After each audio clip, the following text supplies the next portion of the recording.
Tinapay mula sa langit. A daily morning devotion with CRC family.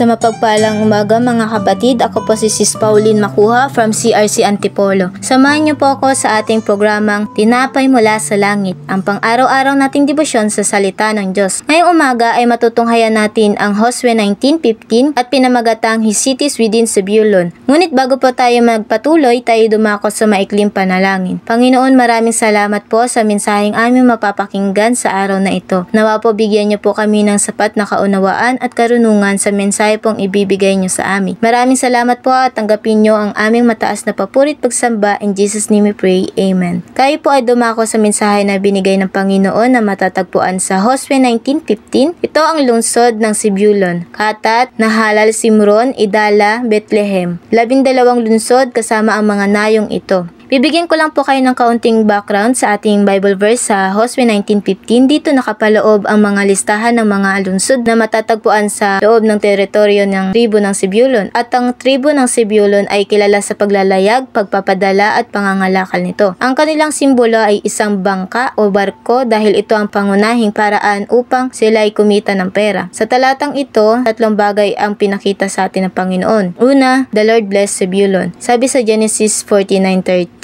Zebulun will live near the sea. His sea coast will be a sea place for sheep. His land will continue as far as the city of Sidon. Kaya ng ating Panginoon na tayo pagpalain higit pa sa ating inaasam at hinihiling. Ito ay pagkakaloob ng Panginoon sa atin. Dahil ang pangako niya ay hindi nagbabago gaya ng ginawa niya sa Zebulun. Sila ay pinagpala ng Panginoon gaya ng nasasabi sa kanyang salita na ang Zebulun ay isa sa magiging dausan ng mga barko hanggang sa lungsod ng Sidon. At ito'y natupad at nangyari. Pangalawa, God fulfilled His promises. Matatagpuan po ito sa Isaiah 9:1. But there will be an end to the gloom those people suffered in the past. People thought the land of Zebulun and Naphtali was not important. But later, that land will be honored, and the land along the sea, the land east of the Jordan River and Galilee, where people from other nation live. Ay po ay nakakaranas ng pagkadapa at kahirapan sa buhay. Ngunit hindi para tayo ay malugmok, kundi para tayo ay iangat ng Panginoon. Nais niya tayong maging matatag at maging matibay upang mapaghandaan natin ang kanyang napakagandang plano para sa atin at upang makita ang kanyang kamanghamangang kapangyarihan at pagkilos sa ating buhay. Kagaya ng ginawa ng Panginoon sa bayan ng Zebulun at Naphtali na kung saan sila ay naghirap pero sa kanyang salita, but there will be an end to the gloom those people suffered. Mayroong wakas ang ating paghihirap, ngunit ang pagpapala sa atin ng Panginoon ay walang hanggan at ito ang buhay na walang hanggan. Pangatlo, reminding us that our lives reflect God's love. 1 John 4:16, so we have come to know and to believe the love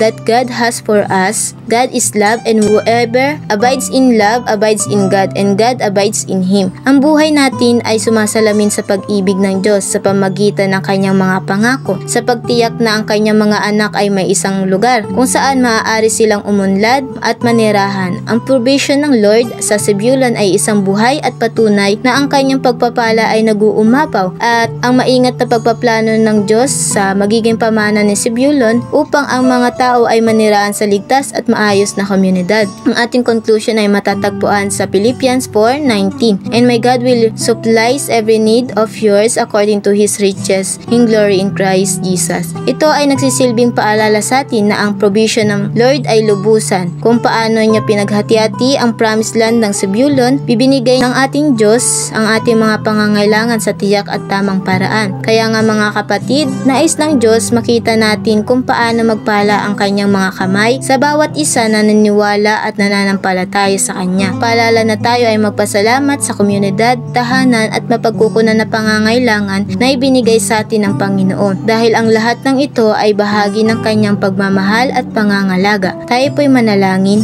Panginoon, maraming salamat po sa aral na binigay niyo po sa amin sa umagang ito. Naway maging aral at pagpapala po ito sa lahat ng nakikinig. At maraming salamat po sa mga paalala at pagtutuwid sa pamamagitan ng inyong mga salita. Maraming salamat po. Ito po ang aming dalangin sa mataas na papurit pasasalamat. In Jesus' name we pray. Amen. Maraming salamat po sa inyong pakikibahagi sa ating programa. Lagi po natin pagnilayan ang salita ng Diyos mula sa ating puso dahil lubos ang magiging kaunawaan natin dito. Muli po nyo kaming samahan bukas sa pagninilay ng kanyang mga salita dito sa programang Tinapay Mula sa Langit. Malaya po ninyong i-share ang video na ito upang kayo rin ay maging pagpapala sa iba. Pagpalain po tayong lahat ng ating Panginoon. Maraming salamat po at magandang umaga.